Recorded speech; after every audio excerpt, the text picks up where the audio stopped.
share the feeding, actually the For nearly 30 years, Princess Anne has carried something Diana told her before she died, not a rumor, or a second-hand account filtered through palace gossip channels. Something Diana allegedly said directly. Anne has never spoken about it publicly. That is not who she is. But sources suggest she has allegedly shared what Diana said with specific people inside the royal family's inner circle. And sources suggest that what she allegedly shared has now reached the commentary circles, where royal truth most often quietly surfaces. Diana allegedly saw Harry clearly. Anne is finally saying so. The long-hidden confession, Anne breaks her silence. There is a moment sources describe that allegedly happened in a private setting sometime in the past several months. It was not a formal meeting, not a palace briefing with aides present and minutes taken.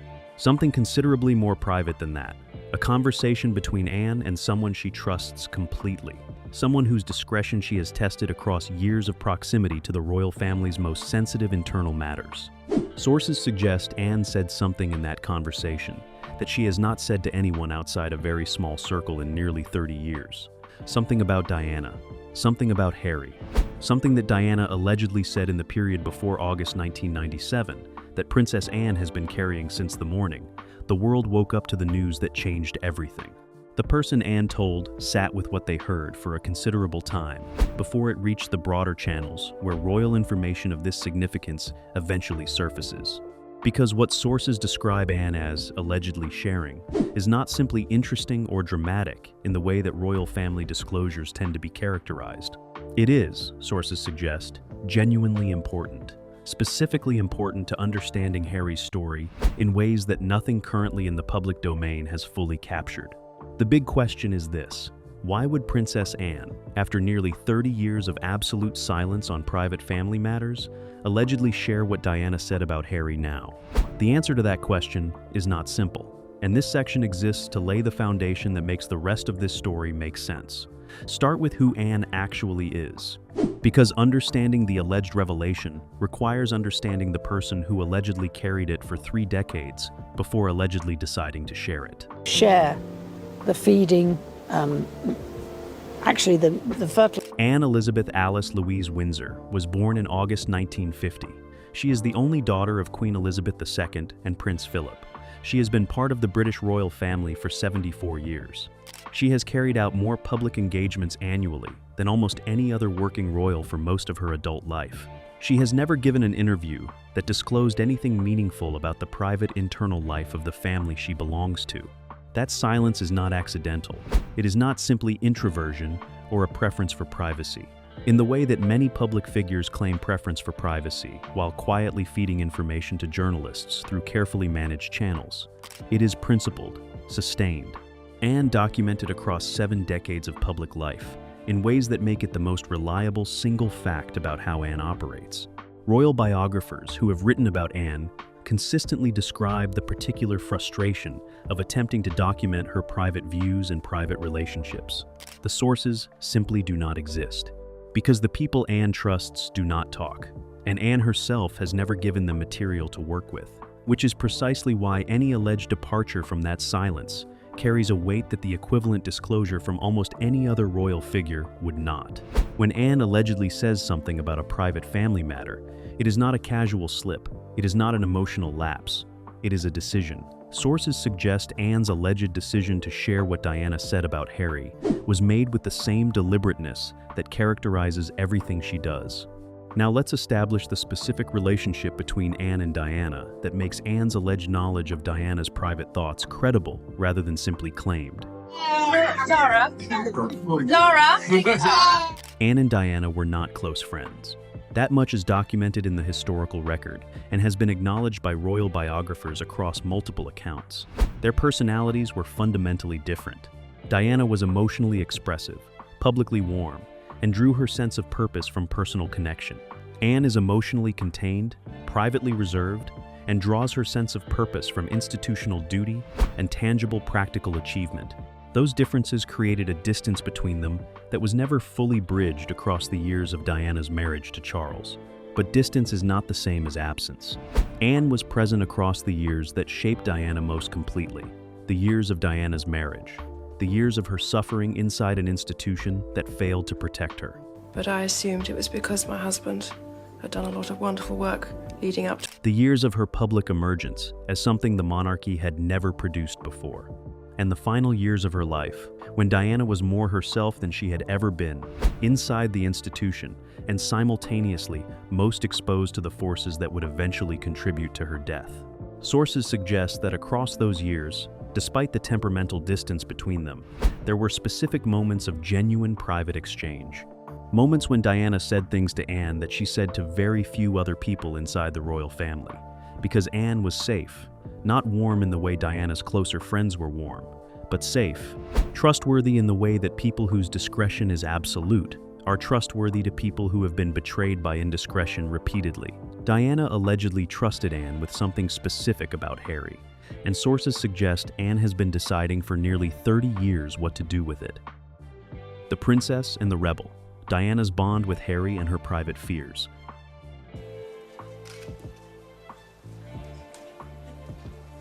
Diana took Harry to a homeless shelter in central London when he was 9 years old.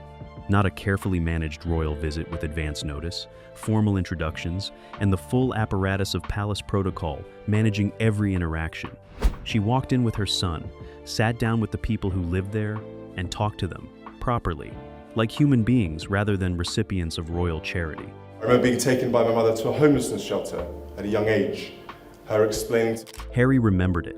He has spoken about it in interviews across his adult life as one of the formative experiences his mother gave him, one of the moments that shaped how he sees the world and his responsibility within it.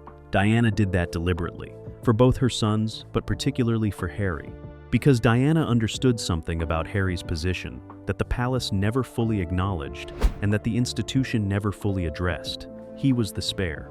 That word carries more weight than its 3 letters suggest. In royal families across centuries, the spare has served one primary institutional purpose: to exist as insurance for the heir, to be available if the heir dies or is incapacitated before producing their own succession, and to provide the bloodline with a redundancy that protects the institution's continuity. That is not a role, it is a function, and it is a function that the spare himself has no say in occupying.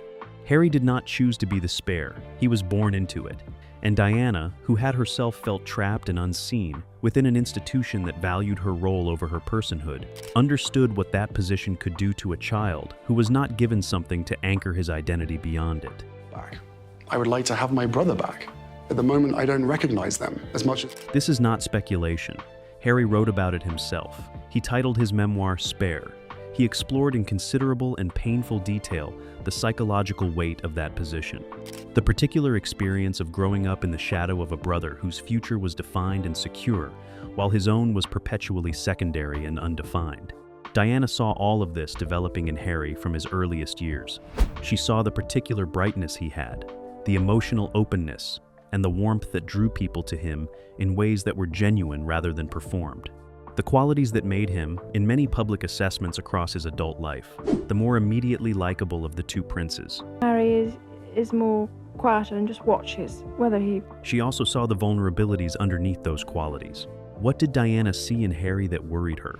Not as a mother engaging in ordinary parental anxiety, as a woman who understood from deeply personal experience what specific vulnerabilities looked like in people who moved through institutions that were not designed to protect them. Diana had those vulnerabilities herself. She knew what it felt like to be someone whose emotional openness made them both extraordinary and exposed, whose genuine desire for connection made them susceptible to people who understood that desire and knew how to speak to it, whose difficulty with the cold institutional management of personal pain led them to seek understanding outside the system that was supposed to contain them. She recognized those patterns in herself, and sources suggest she recognized elements of them in Harry with the particular clarity of someone who had lived inside them rather than simply observed them from a distance. Now introduce the verified public record that makes Diana's alleged private worries credible without requiring speculation. Prince Harry, he's been a subject of global fascination and intense media scrutiny. Harry's own memoir documents his emotional susceptibility with a frankness that is almost startling in its honesty. He describes the particular vulnerability of his position during the years of most intense institutional pressure, his reliance on external validation, his profound need to feel understood in a context that consistently failed to understand him, his experience of finding that understanding outside the royal family, in ways that ultimately led him away from it entirely. Every element of that documented self-portrait connects directly to the patterns sources suggest Diana allegedly identified privately in Harry decades, before they produced the choices that changed his life. Diana allegedly spoke about those patterns to Anne, about what she feared they might eventually produce if Harry encountered the right circumstances at a moment of maximum institutional pressure. Sources suggest Diana did not frame these alleged concerns as predictions. She was not allegedly claiming to know the future. She was doing what mothers do when they love their children clearly enough to see their vulnerabilities without flinching. She was talking honestly about what she saw. And sources suggest what she allegedly saw about Harry connects to his actual adult story, with an accuracy that sources describe as making Anne's alleged knowledge of those words feel increasingly impossible to keep entirely private. The specific things Diana allegedly said, the specific fears she allegedly expressed, and the specific hope sources describe Diana as having held for Harry alongside those fears. That is what comes next. What Diana allegedly said, the prophecy sources describe. Diana had a habit that people who knew her well described consistently across the many accounts of her private personality. She would say the thing nobody else in the room was willing to say, not cruelly, not dramatically, with the particular directness of someone who had spent too many years inside an institution where everything important was left unsaid and had decided that the cost of that silence was too high to keep paying. She said uncomfortable things plainly about herself and the people she loved. She talked about the situation she was going through and the people she was exploring them with. Sources suggest that directness applied to what she allegedly said about Harry, not the careful, managed version of maternal concern that gets expressed in ways designed to protect everyone's feelings. Something more honest than that, more specific. The kind of thing a mother says when she is talking to someone she trusts completely and does not feel the need to manage her words around. What specifically did Diana allegedly say about Harry that sources describe as connecting to his actual adult life with a precision that makes Anne's alleged knowledge of those words feel increasingly significant 30 years later? Sources are careful about specificity here, and so will this story be. No verbatim alleged quotes and no specific alleged phrases presented as documented fact. What sources describe are themes. Consistent themes that sources suggest emerged across private conversations Diana had in her final years, rather than a single dramatic disclosure. The first theme sources consistently describe is Harry's susceptibility to emotional influence. Diana allegedly expressed concern about Harry's particular openness, his emotional availability to people who made him feel understood, his tendency to absorb the perspectives and priorities of whoever was closest to him at moments when his need for genuine connection was greatest. Sources suggest Diana did not frame this as a criticism of Harry's character. She framed it as a vulnerability she recognized because she had experienced the same one herself. She understood from personal experience what it felt like to be someone whose genuine emotional openness made them both extraordinarily lovable and extraordinarily susceptible to being shaped by people who understood that openness and used it rather than simply responding to it. Diana saw that pattern in Harry at an age when it was still forming, when the circumstances that would eventually test it most severely were decades away. Sources suggest she expressed concern to Anne about what that pattern might produce if Harry encountered the right person at the wrong moment. That concern, sources suggest, did not stay abstract for long in Diana's private conversations. She connected it to something specific about the institution Harry was growing up inside, something she had experienced herself and allegedly feared he would experience in his own way and on his own terms. The second theme sources describe is Harry's relationship with the royal family itself. Diana allegedly told Anne something about Harry and the institution that went beyond standard maternal concern about her son finding his place within it. A fear, sources describe it as, that the tension between who Harry was as a person and what the institution required of him would eventually become unbearable in a way that it would never become for William. William's entire identity was organized around his future role, from birth, his preparation, his sense of purpose, his understanding of himself, all aligned with what the institution required of him. Harry had none of that alignment.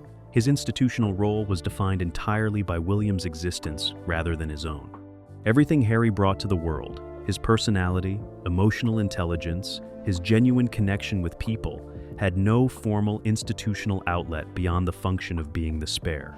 Diana allegedly understood that misalignment would compound over time rather than resolve itself. That the longer Harry remained inside an institution that had no authentic role for who he actually was, the more pressure would build. Sources suggest she said something specific to Anne about where she feared that pressure might eventually lead. Something grounded not in pessimism, but in hard personal knowledge of what the institution does to people it cannot accommodate. Anne heard those words, and sources suggest she has been hearing them again inside her own memory every time a significant development in Harry's adult life has brought them back with renewed precision. The third theme is the one sources describe as most emotionally significant and the hardest for Anne to have allegedly carried: Diana's hope for Harry. Not the concern or the fear, the hope alongside them. What Diana allegedly said she wanted for her younger son, what she believed he deserved, that the institution as she had experienced it was not capable of providing. Sources describe Diana's alleged hope as centered on something specific, that someone would love Harry for exactly who he was, not for his title, not for what proximity to him might provide, not for any reason connected to the institution he happened to have been born into, for him, completely, without the complications that royal life allegedly made almost inevitable. Diana expressed doubt that the world surrounding the royal family was capable of producing that kind of love, that the institution attracted motivations that made genuine, uncomplicated connection extraordinarily difficult to find within its orbit, and she hoped Harry would find it somewhere regardless. That hope is the part of the alleged conversation that sources describe as sitting most heavily with Anne now. Because Diana hoped for the one thing Harry found, the love that felt uncomplicated and complete, and entirely unlike anything the institution had ever offered him. What Diana feared is that finding it might cost him something she could not protect him from, and sources suggest Anne has spent 30 years watching the cost accumulate. What those fears allegedly were, what Diana allegedly said with the specific directness she brought to everything that mattered to her, that is what the next part of this story reveals. Princess Anne's silent vigil, nearly 30 years of watching and waiting.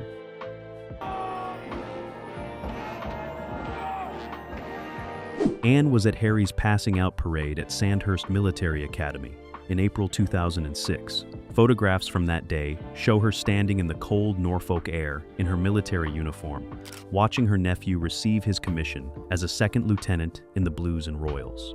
Her expression is what it always is in photographs: composed, unreadable, the face of someone who has spent decades ensuring that nothing she feels privately registers publicly. But sources suggest that day carried a particular weight for Anne that the photographs could not capture.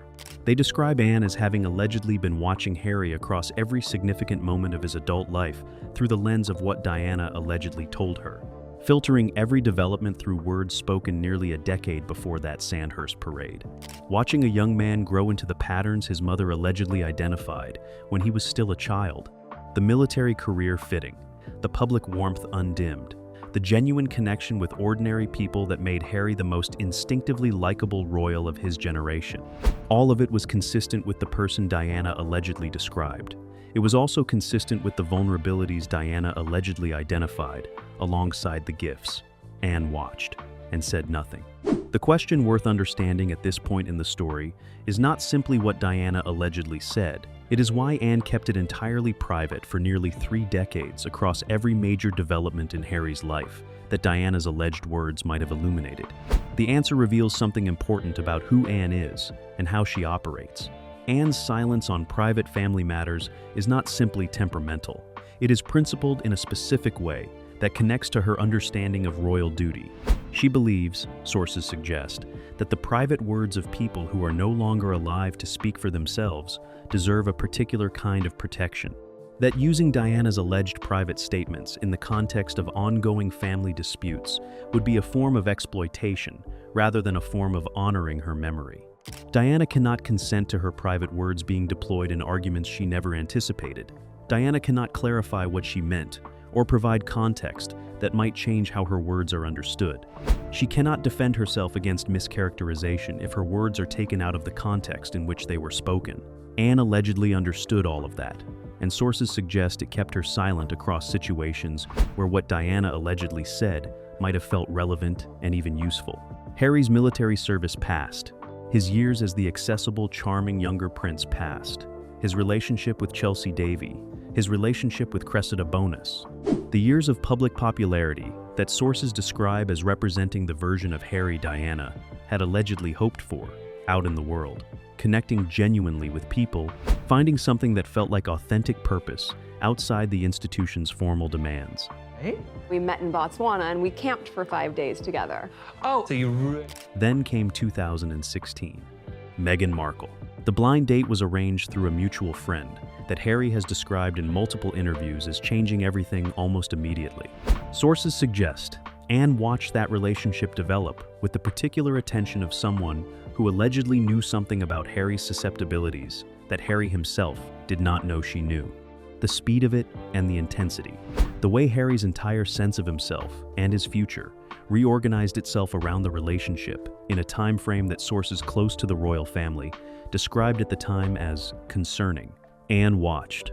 Sources suggest she saw specific things in what was happening that connected to what Diana allegedly feared. The pattern Diana allegedly identified in Harry, allegedly playing out in ways that sources describe as making the private words from decades earlier feel less like historical information and more like a map of something unfolding in real time.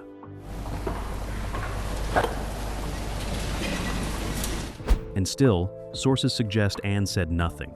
The engagement, the wedding, the early Sussex years, the fracturing relationship with William and Kate, the Megxit announcement in January 2020 that blindsided the family the way only Harry could have blindsided them, because only Harry had that particular combination of warmth and damage and desperate need for something the institution had never given him.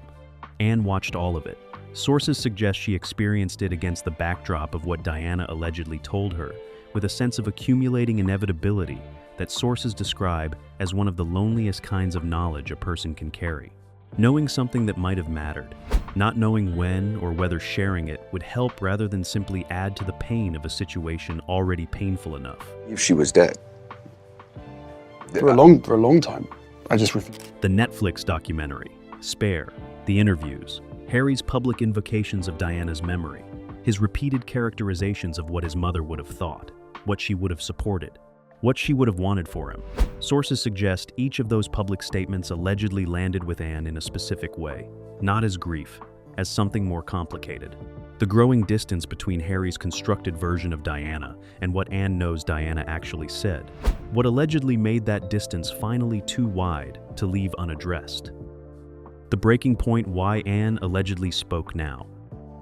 Harry said something in an interview in late 2024 that sources describe as landing differently with certain people inside the royal family than it landed with the general public. Not a new accusation, not a fresh revelation about the family's alleged failings or a new dimension of the Megxit story. Something quieter than that, more personal, more connected to Diana specifically. About your relationship with your brother now.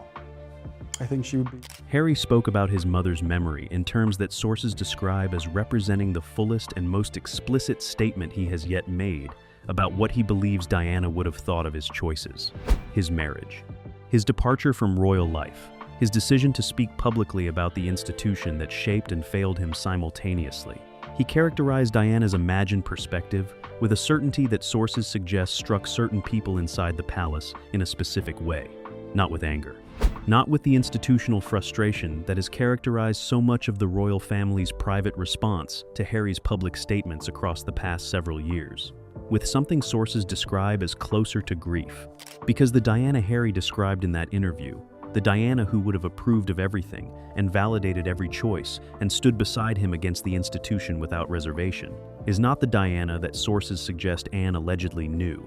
The Diana Anne knew had fears about Harry alongside her love for him, had concerns that were specific and documented in Anne's memory, if nowhere else. She had a private view of her younger son that was considerably more complicated than the unconditional endorsement Harry has constructed in the decades since her death. And sources suggest that specific interview, that specific characterization of Diana's imagined position, was the moment Anne allegedly decided that the distance between Harry's constructed Diana and Diana's alleged actual words had grown too wide to leave unaddressed. Not for institutional reasons. Not because Harry's public statements were damaging to the family's reputation or creating political difficulties for the palace. For something more personal and more human than any of that. Sources suggest Anne allegedly made a decision that was rooted in a single belief, that Harry deserves to know what his mother actually thought. Not the idealized version, not the constructed figure who would have stood beside every choice without question. The real woman who loved him and simultaneously worried about him with the specific clarity of someone who understood his vulnerabilities because she had her own version of them. Sources suggest the manner in which Anne shared what Diana said reflects that belief precisely. She did not brief a journalist, did not plant the information through the kind of managed leak that palace insiders use when they want to shape a narrative while maintaining plausible deniability. Did not create a public record that Harry would encounter through a press report, rather than through any human channel. Sources suggest she communicated through a specific person connected to Harry's circle, someone whose relationship with Harry has survived the fractures of the past several years. Someone described it as being in a position to ensure that what Anne allegedly shared had a reasonable chance of reaching Harry in a form he might actually receive, rather than immediately dismiss as institutional interference. Whether that communication has reached Harry directly, or is still traveling toward him through the particular channels royal information moves through when discretion is essential, sources do not confirm. What sources describe is the reaction among the people who have allegedly heard what Anne allegedly shared. A reaction that sources describe as combining genuine emotion with something harder to name. The particular response that comes when you hear something true about someone you know, something that fits, something that makes a story that has never quite made complete sense, suddenly cohere in ways you did not expect. Diana allegedly recognized Harry's susceptibility to influence and was concerned about it. She saw the misalignment between who Harry was and what the institution required of him and feared where it might lead. Diana allegedly hoped for exactly the love Harry found and worried about exactly the cost of finding it. Every element of that alleged private picture connects to Harry's actual adult story with the accuracy that sources describe as making Anne's 30 years of silence feel both entirely understandable and ultimately impossible to maintain. The reconciliation dimension sits underneath all of this. Whether Harry and the royal family can find any genuine path back to each other is a question. That surfaces periodically in royal commentary with a persistence that suggests it is not yet settled in anyone's mind. Sources suggest Anne's alleged decision to share what Diana said is connected to that question in a way that is not straightforward. She is not allegedly offering Harry Diana's words as a peace offering or an institutional olive branch. She is offering him something that neither William nor Charles nor any living member of the royal family can provide.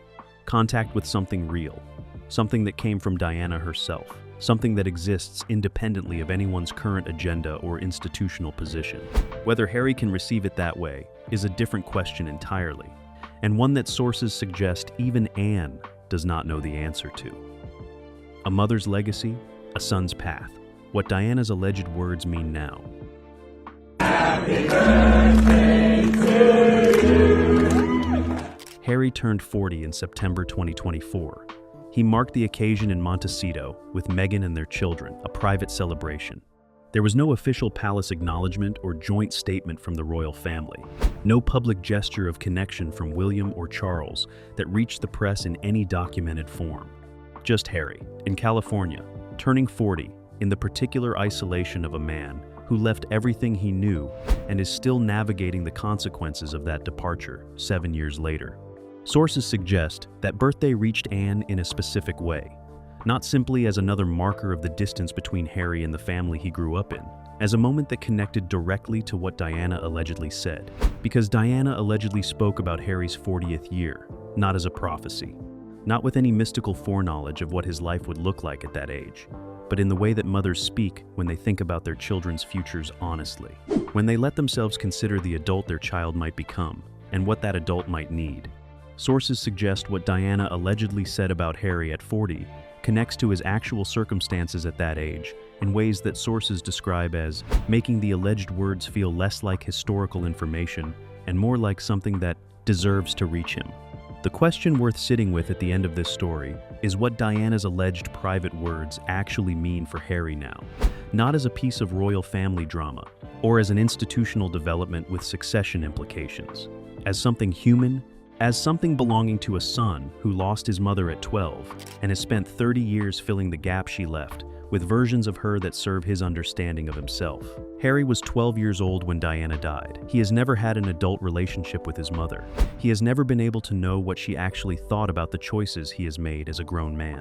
Whether she would have approved of Meghan, whether she would have supported Megxit, whether she would have stood with him against the institution, or whether she would have recognized in his departure the specific pattern she allegedly feared. He cannot know, she cannot tell him, so he constructs, he projects. He builds a Diana who validates the choices that needed the most validation. A Diana who would have been furious at the press. Who would have loved Meghan immediately and completely? Who would have understood why he left and told him he was right to go? That construction is understandable.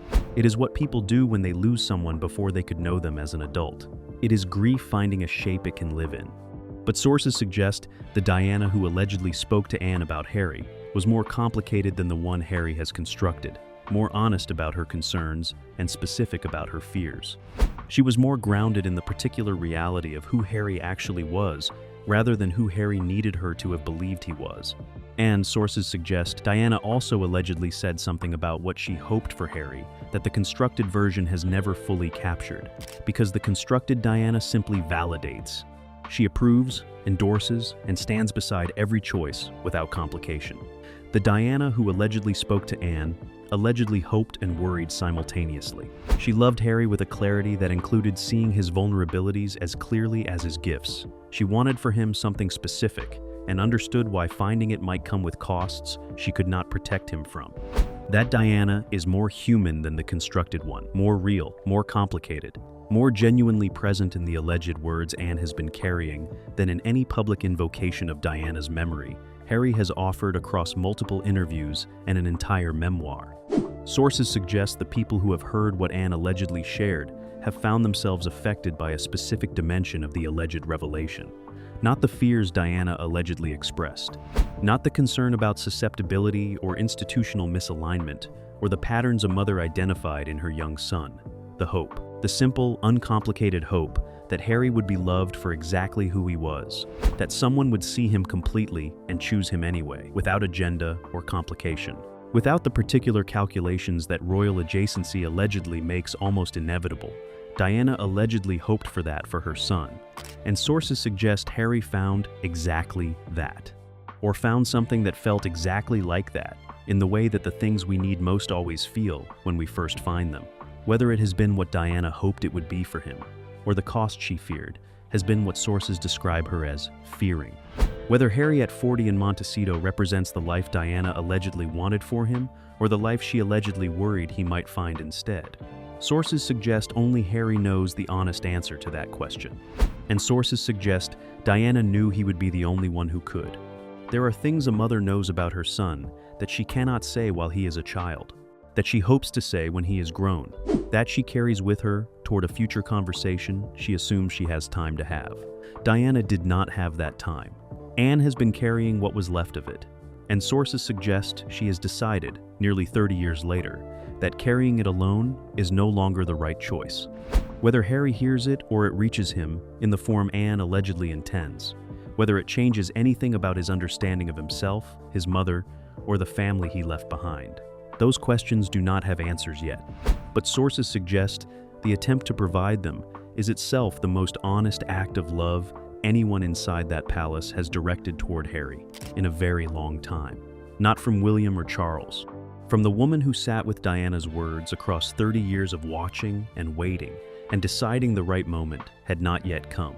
Until now, Diana saw Harry clearly, his gifts, vulnerabilities, and capacity to find exactly what he needed and the cost that finding it might carry. She said all of it to Anne before she died, and Anne carried it across 30 years of watching it come true. whether Harry ever hears what his mother actually said, whether it changes anything, whether it is even possible at this point to bridge the gap between the Diana he constructed and the woman who allegedly spoke those words. Those questions have no easy answers. Tell us what you think in the comments.